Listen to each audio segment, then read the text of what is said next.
अस्सलामुअलैकुम dear student, आज lecture number 20 में फंक्शन एंड लिमिट की बेसिक सब टॉपिक जिसे डोमेन एंड रेंज कहते हैं जो हम डिस्कस करेंगे।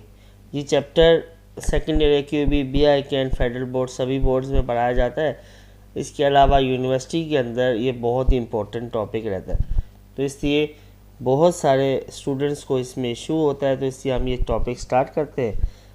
सबसे पहले हम बात करेंगे, डोमेन एंड रेंज हमारा टॉपिक है रियल नंबर्स। अब रियल नंबर्स जब हम कहते हैं तो बहुत सारे बच्चे बिल्कुल सही आंसर बताते हैं और बहुत सारे स्टूडेंट्स इसमें कन्फ्यूजन का शिकार होते हैं और वो ये कहते हैं कि रियल नंबर्स वो नंबर होंगे जो 5, 6, 7, 8 के रियल नंबर्स हैं। कुछ बच्चे बिल्कुल सही आंसर दे रहे होते हैं और कुछ बच्चों में जो कन्फ्यूजन होती है उसको क्लियर करने के लिए रियल नंबर को डिस्कस करते हैं। मैंने सामने कुछ रियल नंबर्स लिख रहा हूँ। अब इसमें देखिए 5, इसके अलावा -7.3, 11/5, -8/9 और -0.0001253 ये वैल्यूज़ मैंने लिखी। अब दिखने में इस सारी वैल्यूज़ को कैटर किया है कि जो मोर बच्चे जिनको रियल नंबर नहीं समझ रहे होते, स्टूडेंट समझते हैं सिर्फ 5 रियल नंबर है, जबकि ऐसा नहीं है। असल में स्टूडेंट ये समझ रहे होते हैं कि सिर्फ 5 रियल नंबर है, जबकि ऐसा नहीं है। 5 के साथ -7.3 है, माइनस की वैल्यू, तो ये भी रियल है, कोई ऐसा मसला इसमें नहीं है। 11/5 फ्रैक्शन में तो ये रियल नहीं होगा, नहीं ये भी रियल है। -8/9 ये भी रियल है और माइनस की इतने पॉइंट की वैल्यू है, ये भी रियल है। तो सर रियल नंबर्स कौन से नंबर होंगे? जो रियल नंबर होता है वो यूनियन होता है रैशनल और इरेशनल नंबर का। रैशनल नंबर और इरेशनल को जब हम यूनियन करते हैं यानी इनको मिलाते हैं तो वहाँ पर रियल नंबर्स आ जाते हैं। तो सर रियल नंबर से डिफाइन कर सकते हैं हम। तो रियल नंबर वो हर नंबर जिसमें जब तक आयोटा ना आए। अब फॉर एग्जांपल यहाँ पे लिखा हुआ है 5 के साथ मैं सिर्फ और सिर्फ आयोटा लगा दूँ तो ये रियल नंबर की कैटेगरी से बाहर चला जाएगा। तो रियल नंबर्स वो नंबर जिनमें आयोटा नहीं होता, तो सारे के सारे नंबर्स रियल नंबर्स होते। फिर हम आगे कंटिन्यू करते हैं, टाइप्स ऑफ इंटरवल्स। अब यहाँ पे इंटरवल बहुत इंपॉर्टेंट है। अब देखिए सबसे पहले हमने लिखा ओपन इंटरवल, ये लिखा है 3 और 7। इस इंटरवल की ख़ास बात ये है कि आपके पास जो 3 है और 7 है, इसकी मिडल वैल्यूज़ सारी की सारी वैल्यूज़ इंक्लूड हैं, सिर्फ 3 और 7 इंक्लूड नहीं होगा। अच्छा सर 3 और 7 इंक्लूड नहीं है तो मिडल वैल्यू जब इंक्लूड है तो डायरेक्ट हम 4 से क्यों नहीं इसको स्टार्ट कर लेते और 6 पे इसको एंड क्यों नहीं कर लेते? ये बहुत सारे बच्चों का क्वेश्चन होता है। असल में प्रॉब्लम ये है कि 3 के बाद 4 नहीं है ना। अगर 3 के बाद 4 होता तो हम 3 के बाद डायरेक्ट 4 से इसको स्टार्ट कर लेते और इस पर क्लोज इंटरवल लगा लेते। असल में 3 के बाद क्या है, 3.00001 है। अब कितने ज़ीरो उसके बाद कब 1 है ये हमें नहीं पता। और इसी तरह से 7 से पीछे वाला जो नंबर है वो 6 नहीं है बल्कि 6.999 है, तो इसलिए हमने इस पर ओपन इंटरवल लगाया। ओपन इंटरवल लगाने का फ़ायदा क्या है? फॉर एग्ज़ाम्पल एक क्वेश्चन है वो 3 पे डिफाइंड नहीं है। आप के आगे इसी क्वेश्चन में बनाऊंगा जिसके अंदर हम ये कह सकते हैं कि कोई भी क्वेश्चन है वो 3 पे डिफाइंड नहीं है। हम देखते हैं कि यहाँ पर हम अगर इसको फंक्शन में f(x) = x/(x - 3) इस फंक्शन में अगर हम 3 पुट कर लेते हैं तो हम क्या इशू आएगा? अगर इस फंक्शन में हम 3 पुट करेंगे तो हमारे पास जो आंसर है वो आ जाएगा 3/3 - 3 डिवाइड में 0 आ जाएगा। तो डिवाइड में 0 नहीं आना चाहिए कभी भी, तो आपको ये बात पता भी है और मैं इंशाल्लाह फिर भी एक्सप्लेन कर दूंगा दोबारा। तो इसका मतलब है ये फंक्शन 3 पे डिफाइन नहीं है। 3 से आगे 3 से पीछे हर जगह पे डिफाइन होगा, इसमें 3 पुट नहीं कर सकते। तो ओपन इंटरवल लगाने का मतलब क्या है कि 3 से अगली वैल्यू तो पुट कर सकते हैं ना, और 3 से पिछली वैल्यू भी पुट कर सकते हैं। लेकिन समझाने के लिए इस वक्त ये बता रहा हूँ आपको कि इंटरवल के क्या बेनिफिट्स होते हैं। जी स्टूडेंट, फिर आता है क्लोज इंटरवल। क्लोज इंटरवल में आपके पास यही वैल्यूज़ होती हैं और इसे में क्लोज इंटरवल जिसे आप ब्रैकेट की फॉर्म में लिख रहे हैं, स्क्वायर ब्रैकेट की फॉर्म में। अब इसका मतलब क्या है कि 3 भी इंक्लूड है, 7 भी इंक्लूड है और उनके दरमियान की मिडल सारी वैल्यूज़ इंक्लूड होगी। फिर आप चलते हैं सेमी ओपन, सेमी क्लोज। एक साइड आपने ब्रैकेट लगा दी स्मॉल, एक साइड स्क्वायर ब्रैकेट लगा दी, और इसका मतलब क्या है कि 3 इंक्लूड नहीं होगा बल्कि 7 इंक्लूड होगा। ऐसा भी हो सकता है, और ऐसा भी हो सकता है कि 3 इंक्लूड हो और 7 इंक्लूड ना हो। तो ये 3 और 7 लाजमी नहीं है कि आपने ऐसे ही लिखना है, हमेशा क्वेश्चन की डिमांड के ऊपर होता है। तो मेरा बताने का मतलब ये है कि दोनों ब्रैकेट्स भी आप यूज़ कर सकते हैं, और क्वेश्चन की रिक्वायरमेंट के ऊपर ब्रैकेट्स का डिपेंड करेगा कि कौन सी ब्रैकेट यूज़ करनी है। ये थोड़ी सी बेसिक बताइए, ये बहुत ज़रूरी थी। अब हम अपने क्वेश्चंस की तरफ चलते हैं। Question number 1, find domain and range of fx 2x - 1। अब जब आप इस क्वेश्चन को देखेंगे तो सबसे पहले आपने क्वेश्चन को देखते ही ये देख लेना कि ये क्वेश्चन की टाइप कैसी है। फॉर एग्जांपल इस क्वेश्चन में फ्रैक्शन तो नहीं है, बिल्कुल इस क्वेश्चन में फ्रैक्शन नहीं है। फिर आपने देखना है इस क्वेश्चन में स्क्वायर रूट तो नहीं है, बिल्कुल इस क्वेश्चन में स्क्वायर रूट भी नहीं है। तो ऐसी कोई कंडीशन बजाय नज़र नहीं आ रही। ये तो पॉलिनोमियल है, तो पॉलिनोमियल क्वेश्चन में हमें कोई भी वैल्यू पुट करने पे इशू नहीं आ रहा। अब पहले बात करते हैं डोमेन क्या है। डोमेन का मतलब है इनपुट वैल्यूज़। किसी भी फंक्शन में हम जो वैल्यूज़ पुट कर सकते हैं उसे आप कहेंगे डोमेन ऑफ द फंक्शन। और रेंज ऑफ द फंक्शन क्या है कि उस फंक्शन की वैल्यूज़ पुट करने के बाद जो हमें आंसर मिल रहा है और उसकी आंसर की स्टार्टिंग और एंड पॉइंट कहाँ से कहाँ तक जा रहा है, वो टोटली जो सारे पॉइंट्स हैं उनको अगर हम एक जगह पे ऐसे समराइज़ कर ले तो वो हमारे पास जो आंसर आ रहा होगा वो रेंज होगा। अब डोमेन और रेंज ये बहुत ही इम्पोर्टेंट है, इसे अच्छे से समझ लीजिए। बच्चे क्या करते हैं, इनको मिक्सअप कर लेते हैं। पहले जब आप डोमेन सोच रहे हो तो डोमेन के बारे में सोचें, जब आप रेंज सोच रहे हो तो फिर रेंज के बारे में सोचें। अब जो इम्पोर्टेंट चीज़ ये है कि यहाँ पर अगर आपने डोमेन लिखनी है तो आपने ये देखना है कि इस फंक्शन में कौन सी वैल्यू पुट करने में मुझे इशू आएगा। तो इस फंक्शन में तो कोई ऐसी वैल्यू नहीं है कि जो पुट करूँ तो मुझे इशू आए। फिर भी हम चेक कर लेते हैं।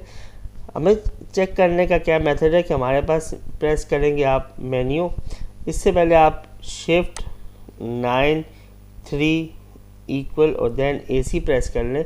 तो इससे क्या होगा कि आपका जो कैलकुलेटर है उसमें जो भी मेमोरीज़ के अंदर कुछ सेव होता है जिसकी वजह से हमारे आंसर में मिस्टेक्स आ रही होती है तो अब वो रिमूव हो जाएंगी। देन आप मेन्यू प्रेस करें, मेन्यू प्रेस करने के बाद आप 9 प्रेस करेंगे तो fx एक फंक्शन आ जाएगा, ये टेबल कहलाता है। अगर आप यहाँ से जाएंगे तो 9 नंबर पे टेबल लिखा हुआ है। देन यहाँ पर आपने ये वैल्यू लिखनी है 2x - 1। जब आप ये वैल्यू यहाँ पर लिख देंगे देन इक्वल पुट करने के बाद एक दूसरा फंक्शन भी आप पुट कर सकते हैं, लेकिन इस वक्त नीड नहीं है।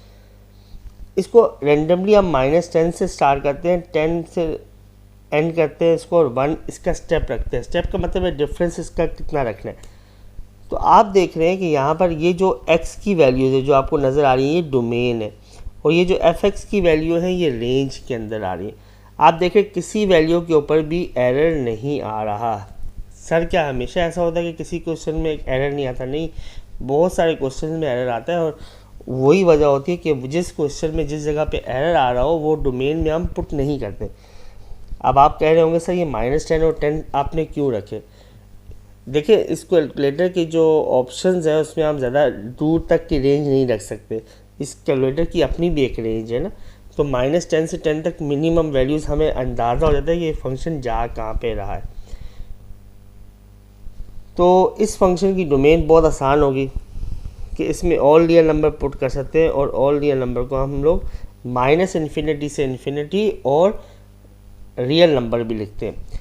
इसके अलावा जो रेंज है उसके अंदर भी -∞ से इन्फिनिटी और रियल नंबर, क्योंकि ना डोमेन के अंदर कोई मसला आ रहा है ना रेंज के अंदर आ रहा है। दो तरीके से लिखने की वजह यह है कि -∞ पे कभी भी क्लोज इंटरवल नहीं लगता, ना डोमेन में ना रेंज में। उसकी वजह यह है कि ना इन्फिनिटी को हम एक्सेप्ट करेंगे और ना इन्फिनिटी को हम पुट कर सकते। जब इन्फिनिटी को पुट नहीं कर सकते तो क्लोज इंटरवल कैसे होगा उस पर? क्लोज का मतलब है वो वैल्यू इंक्लूड है, और ना ही हम इन्फिनिटी को एक्सेप्ट करेंगे।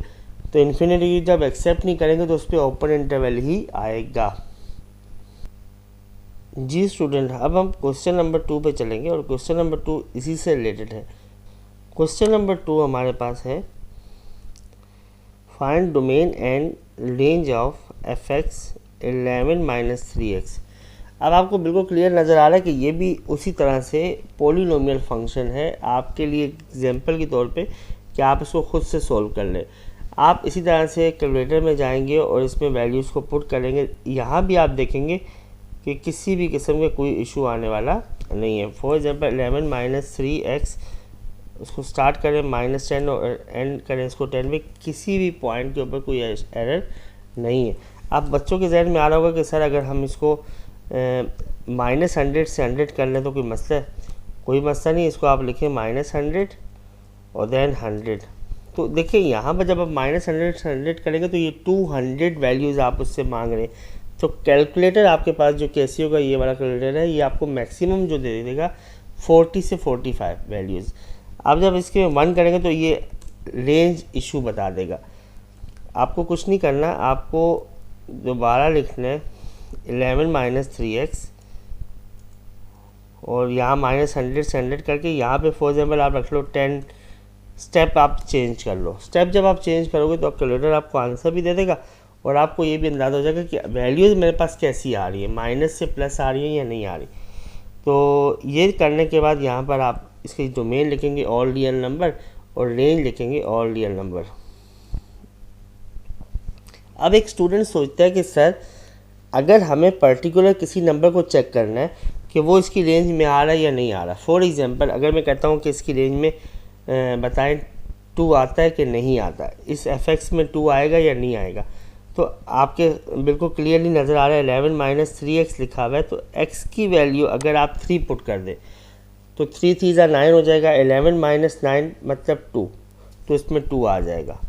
लेकिन इसी तरह से अगर हम ये लेट करें कि for example how to check any number in range, हम पर्टिकुलर कोई नंबर अगर चेक करना चाहें रेंज में तो वो क्या हम कर सकते हैं, और अगर कर सकते हैं तो वो कैसे कर सकते हैं, तो थोड़ा सा वो एक्सप्लेन कर लेते हैं। fx equal to 11 minus 3x। आप पर्टिकुलर कोई भी नंबर चेक करना चाहें, जैसे मेरे जहन में जो नंबर आ रहा है उसको मैं चेक कर लेता हूँ, 15 नंबर में चेक कर लेता हूँ।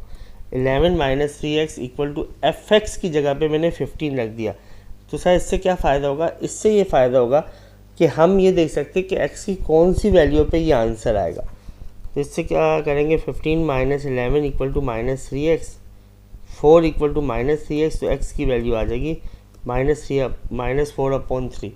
आप खुद देख लें यहाँ पर कि अगर मैं 11 माइनस 3x की जगह पे -4/3 लिखूँगा तो माइनस माइनस प्लस और 3 से 3 कैंसिल, तो 11 प्लस 4 इक्वल टू 15 आ जाएगा। तो अगर आपके माइंड में कभी भी ऐसी बात आ जाए कि ये क्वेश्चन का आंसर ये होगा या नहीं होगा, फॉर एग्जांपल मैं चेक करना चाहूँ इसमें कभी 0 आएगा या नहीं आएगा, जब मैं यहाँ पे 0 पुट करूँगा fx की जगह पे तो 3x राइट हैंड साइड पे आके प्लस हो जाएगा, यानी 3x इक्वल टू 11 हो जाएगा। x की वैल्यू हो जाएगी 11/3। सही है। तो इसका मतलब है जब x की वैल्यू 11/3 होगी तो मेरा आंसर 0 आ जाएगा। तो ये बहुत आसान सी ट्रिक है जो मैं आपको बता देता हूँ। जी स्टूडेंट, क्वेश्चन नंबर 3 की तरफ चलते हैं।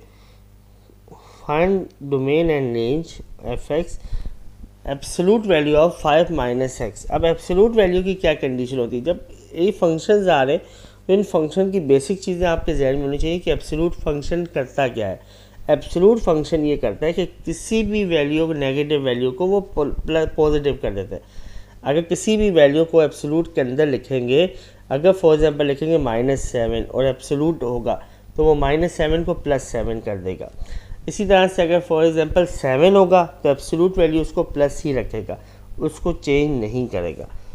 तो एब्सोलूट वैल्यू को भी हम फंक्शन में पुट करके चेक कर सकते हैं। कैसे चेक करेंगे? यहाँ पे आपने लिखना है एब्सोलूट वैल्यू। एब्सोलूट वैल्यू के लिए आपके पास ये शिफ्ट और ये ब्रैकेट है, तो एब्सोलूट बना हुआ आ जाएगा। तो 5 माइनस x को आपने चेक करना है। आप इसमें वैल्यू स्टार्ट कर लें, फॉर एग्जांपल -10 से 10 पे चले जाएं और स्टेप रखें 1 का। तो आपके पास ये देख रहे हैं कि जो आंसर्स आ रहे हैं fx के वो कोई भी नेगेटिव आंसर नहीं आ रहा, सारे आंसर पॉजिटिव आ रहे हैं। एक बात तो ये है।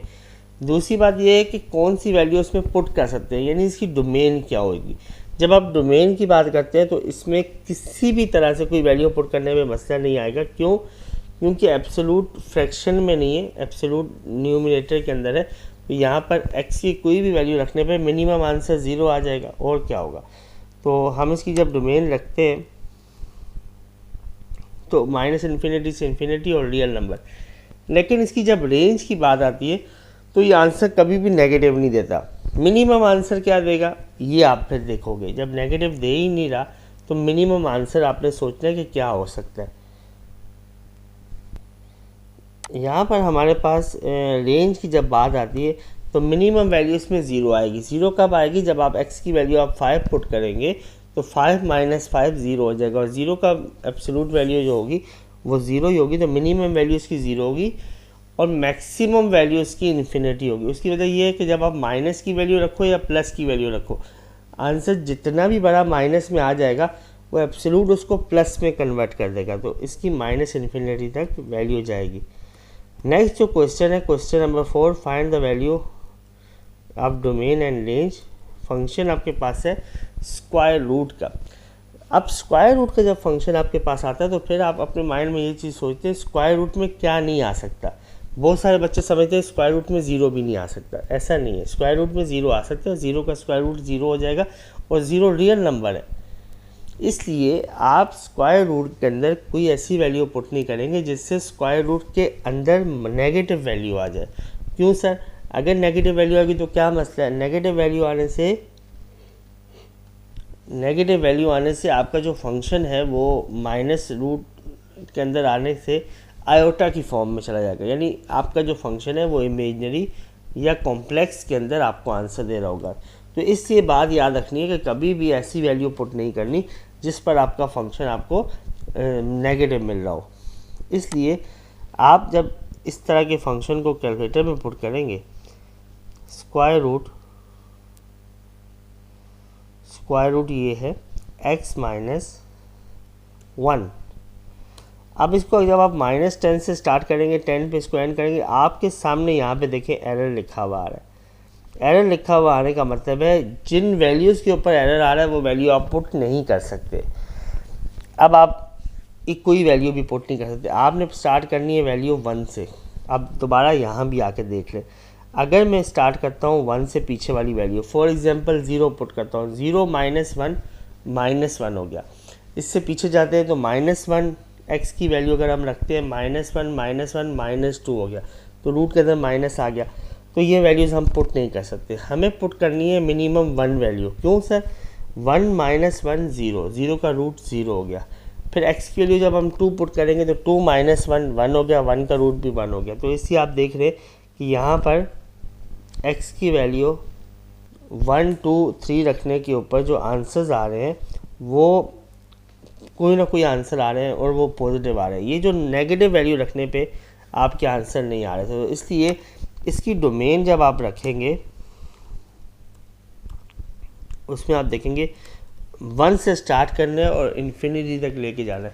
क्यों, अगर आप इसमें 100 पुट कर देंगे या 500 पुट कर लेंगे या 1000 पुट कर लेंगे तो वो वैल्यू कोई ना कोई आती जा रही होगी और वो रूट निकालने के बाद एक पॉजिटिव नंबर आएगा।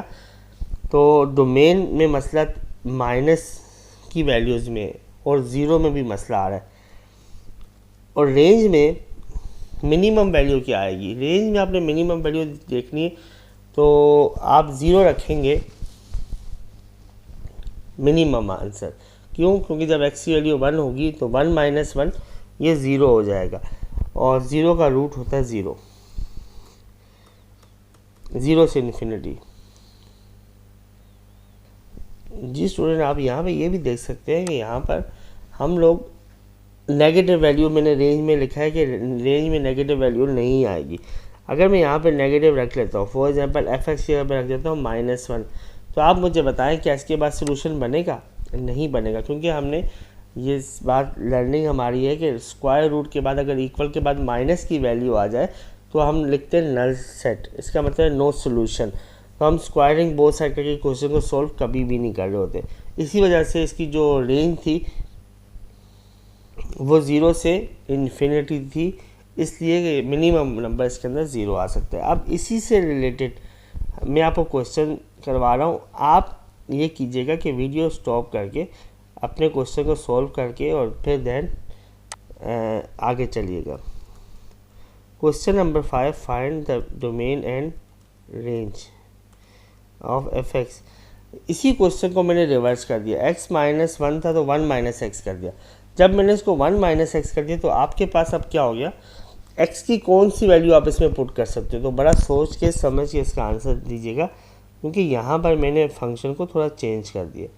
ये फंक्शन मैंने कर दिया 1 - x, 1 - x। जैसे मैंने 1 - x रखा, -10 से 10 में आप देखेंगे सब कुछ रिवर्स हो जाएगा। इसमें आप -10 पुट कर सकते हैं, -9 पुट कर सकते हैं। सर कैसे पुट कर सकते हैं? जब -10 आप पुट करेंगे, माइनस माइनस प्लस, तो 1 + 10 हो जाएगा। 1 + 10 का मतलब है 11। 11 का रूट कोई ना कोई पॉइंट की वैल्यू आ जाएगी। इसी तरह से 9 रखने पे भी -9 रखने पे भी कोई ना कोई वैल्यू आ जाएगी। आप इसको देखते जाएं कि ये वैल्यू में मसला कहाँ से आएगा। इसका मसला आएगा 1 पे 0 आ जाएगा, कोई मसला नहीं है। 2 से प्रॉब्लम स्टार्ट होगी। जब 2 आपने रखा तो उसके सामने आ गया एरर, और 2 के बाद ये एरर चलता रहेगा। तो इसलिए आप याद रखना कि इसके अंदर फंक्शन में, डोमेन में आपने -∞ से 1 रख सकते हैं, माइनस की सारी वैल्यूज़ रख सकते हैं, क्योंकि माइनस माइनस प्लस हो रहा है। मिनिमम वैल्यू -∞ है, लेकिन मैक्सिमम इसकी जो वैल्यू है वो 1 है, क्योंकि 1 रखने पे 1 - 1 0 हो जाएगा। उसके बाद जैसे ही आप 2 रखेंगे तो 1 - 2 क्या हो जाएगा, माइनस की वैल्यू हो जाएगी। इसी तरह से आप जब इसके रेंज में जाएंगे तो रेंज में मिनिमम वैल्यू 0 और मैक्सिमम वैल्यू इन्फिनिटी हो जाएगी। तो रेंज इसकी बहुत आसान हो गई, क्योंकि बार बार हम स्क्वायर रूट की रेंज करते आ रहे हैं। फिर हमारा जो नेक्स्ट क्वेश्चन है, find the value of domain and range F X equal to x² - 25। अब ये भी बड़ा इंटरेस्टिंग सवाल है। अब इसमें मसला ये है कि आप जब x² - 25 रखेंगे कैलकुलेटर में, आप देखेंगे यहाँ पर क्या इश्यूज आ रहे हैं। x² - 25 -10 से 10 रखा। अब देखिए आपके पास ये माइनस की वैल्यूज़ में आंसर आते जा रहे हैं, -5 तक आएगा। -5 के बाद ये एरर देना स्टार्ट कर लेते हैं। उसकी क्या वजह, और 5 पे फिर ये कंटिन्यू करेगा। उसकी वजह ये है कि देखिए जब 5 वैल्यू रखेंगे तो 5 का स्क्वायर 25 - 25 0 हो जाएगा।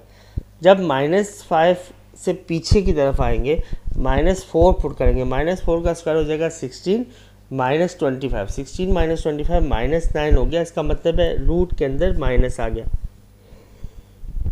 रूट के अंदर माइनस आने से ये हो जाएगा कि आपके पास जो है वो आयोटा की फॉर्म आ रही होगी। इसलिए इसकी डोमेन आपने लिखनी। डोमेन क्या है, -∞ से -5 तक सारी वैल्यू पुट कर सकते हैं। -∞ से तो -∞ पुट नहीं करनी, -∞ से -5 तक सारी वैल्यू पुट कर सकते हैं। -5 पे मैंने क्लोज इंटरवल डाला है। यूनियन 5 से लेके इन्फिनिटी तक सारी वैल्यू पुट कर सकते हैं। दरमियान में छोटा सा पार्ट है जो आप पुट नहीं कर सकते। आप कैलकुलेटर में वो वैल्यू पुट करके भी चेक कर सकते हैं। इस मेथड के थ्रू भी आप देख सकते हैं कि -5 से लेकर 5 तक के दरमियान की वैल्यूज़ में एरर आ रहा है। ठीक है, उसकी वजह भी मैंने आपको बता दी। क्योंकि हमेशा याद रखना कि इसी तरीके से तो ये आंसर नहीं लिखा होगा ना, तो मैं दूसरे तरीके से भी आंसर को लिख रहा हूँ। अब मैंने जो दूसरे तरीके से आंसर को लिखा कि ऑल रियल नंबर पुट कर सकते हैं, -5 से 5 वाली वैल्यू को माइनस कर दो, ये इंटरवल को माइनस कर दो। ठीक है, जब आपने किसी इंटरवल को माइनस करना होता है तो आप ये वाले ब्रैकेट्स यूज़ करते हो जो मैंने यहाँ पे लिखी है। अब बड़ी इंपॉर्टेंट बात यह है कि बच्चों के जहन में आता है सर यहाँ तो आपने क्लोज इंटरवल लगाया और यहाँ पे आपने ओपन इंटरवल लगा दिए, क्योंकि -5 और 5 पे आंसर आ रहा है। जब -5 और 5 पे आंसर आता है तो इसका मतलब है हमें रियल नंबर में से इसको माइनस नहीं करना। जब इसको माइनस नहीं करना, इसलिए मैंने ओपन इंटरवल लगाया। जब ये ओपन इंटरवल इंक्लूड ही नहीं करेगा इस वैल्यू को तो माइनस भी नहीं करेगा। तो ये इसलिए इसकी डोमेन इस तरह से भी आप लिख सकते हैं। और रेंज इसकी आएगी, वही बात है, मिनिमम वैल्यू 0 और मैक्सिमम वैल्यू इसकी इन्फिनिटी हो जाएगी। जी स्टूडेंट, अब हमारे पास जो नेक्स्ट क्वेश्चन है, question number 7, find the domain and range of the F x. अब देखिए इसमें सबसे इम्पोर्टेंट बात यह है कि जब फ्रैक्शन का क्वेश्चन आता है तो डिवाइड में कभी 0 नहीं आना चाहिए। अब आप खुद सोचें कि डिवाइड में 0 किस तरह से आ सकता है। डिवाइड में अगर मैं x की वैल्यू 1 रखूँ तो मेरे पास इशू आएगा। तो मेरे साथ वाले इसकी डोमेन लिख देनी है बहुत आसानी से, ऑल रियल नंबर -1, 1 नहीं आ सकता। अब स्टूडेंट्स को काफ़ी टाइम पे डोमेन का इशू नहीं होता, उनको रेंज का इशू होता है। तो इसकी रेंज में क्या नहीं आ सकता, इसकी रेंज में सारे रियल नंबर आ सकते हैं, लेकिन क्या नहीं आ सकता, इसकी रेंज में क्या नहीं आ सकता, -2 नहीं आ सकता। अब आप कहेंगे सर -2 का क्या मसला है? बेटा आप क्वेश्चन को गौर से देखें, x का कोफिशिएंट अभी है 1, x का कोफिशिएंट 1 है, ऊपर x का कोफिशिएंट है -2। आपने याद रखना है f(x) की जगह पे वो वैल्यू नहीं आ सकती जिस पर इनका कोफिशिएंट इक्वल हो जाए। -2 रखूँगा f(x) की जगह पे तो इनका कोफिशिएंट इक्वल हो जाएगा। अब बहुत सारे बच्चे कहेंगे सर हमें तो समझ नहीं आया, इसलिए मैं इसका सोल्यूशन भी कर रहा हूँ। अगर आप f(x) की जगह पे -2 पुट कर दे, जैसे अभी मैंने यहाँ पे पुट किया, क्योंकि मैं कह रहा हूँ रेंज में ये नहीं आएगा। क्यों नहीं आएगा उसका रीज़न भी देख लें और समझ भी लें। आप क्रॉस मल्टीप्लाई करेंगे तो ये हो जाएगा -2x + 1 equal 1 2 2 equal to 1 -2x। ठीक है, अब आप देखेंगे नेक्स्ट स्टेप में -2x और -2x कैंसिल हो रहा है। आप जब इसे कैंसिल करेंगे तो 2 = 1 आ जाएगा। तो क्या ऐसा होता है? तो 2 = 1 तो नहीं होता, इसका मतलब 2 ≠ 1। इसलिए इसकी रेंज में कभी भी -2 नहीं आएगा। अब इसी से रिलेटेड क्वेश्चन मैं आपको दे रहा हूँ, आप ये क्वेश्चन सॉल्व करें। जी स्टूडेंट, अब ये क्वेश्चन आपने स्टार्ट करना है। Question find the domain and range of. अब ये क्वेश्चन है, वीडियो को स्टॉप करें और क्वेश्चन को सॉल्व करें। अब देखिए इस क्वेश्चन की डोमेन में क्या नहीं आ सकता, डोमेन में 5/2 नहीं आ सकता। क्यों नहीं आ सकता? जब x की वैल्यू 5/2 रखेंगे 2 से 2 कैंसिल हो जाएगा और 5 - 5 हो जाएगा। तो डोमेन में ऑल रियल नंबर आ सकते हैं, 5/2 नहीं आ सकता। अब रेंज में क्या नहीं आ सकता? रेंज में आपके पास ऐसी वैल्यू नहीं आ सकती जहाँ पे ये x का कोफिशिएंट डिनोमिनेटर के x का कोफिशिएंट y के कोफिशिएंट यानी न्यूमिनेटर वाले कोफिशिएंट के इक्वल ना हो जाए। जैसे यहाँ पर आपको नज़र आ रहा है कि अगर मैं 3/2 रखूँगा, 3/2 रखने पे इशू आएगा, क्योंकि 3/2 f(x) की जगह पे आप रख के चेक कर लें, दोनों 3x और 3x कैंसिल हो जाएंगे। तो इसलिए रेंज में ऑल रियल नंबर आ सकता है, 3/2 नहीं आ सकता। ये भी आप क्वेश्चन को सॉल्व करके चेक कर लें। और लास्ट क्वेश्चन है आज का, find domain and range of f(x) 1/x - 4। Domain में बिल्कुल क्लियर आपको पता है कि आप 4 पुट नहीं कर सकते, 4 पुट करने पे डिवाइड में 0 आ रहा है। और रेंज में बहुत इंपॉर्टेंट बात है, अगर न्यूमिनेटर के अंदर कांस्टेंट नंबर है, जैसे यहाँ पे 1 है, अगर न्यूमिनेटर में कांस्टेंट नंबर है तो याद रखना रेंज में कभी भी 0 नहीं आता। सर क्यों? अगर मैं f(x) की जगह पे 0 पुट करूँगा, x - 4 0 से मल्टीप्लाई होकर 0 = 1 हो जाएगा। तो इसलिए ये बात याद रखनी है कि रेंज में ऑल रियल नंबर आएंगे, कभी भी 0 नहीं आएगा। तो इंशाल्लाह आज की वीडियो यहाँ पे एंड करते हैं। इस वीडियो से रिलेटेड 2 वीडियोज़ इंशाल्लाह मैं और अपलोड करूँगा, फिर डोमेन और रेंज के बेसिकली कॉन्सेप्ट्स थोड़े से बेहतर हो जाएंगे। फिर भी कोई मसला हो, कोई कन्फ्यूजन हो तो आप कमेंट में मुझे क्वेश्चन लिखिएगा, इंशाल्लाह उसका जवाब देंगे। अल्लाह हाफिज़।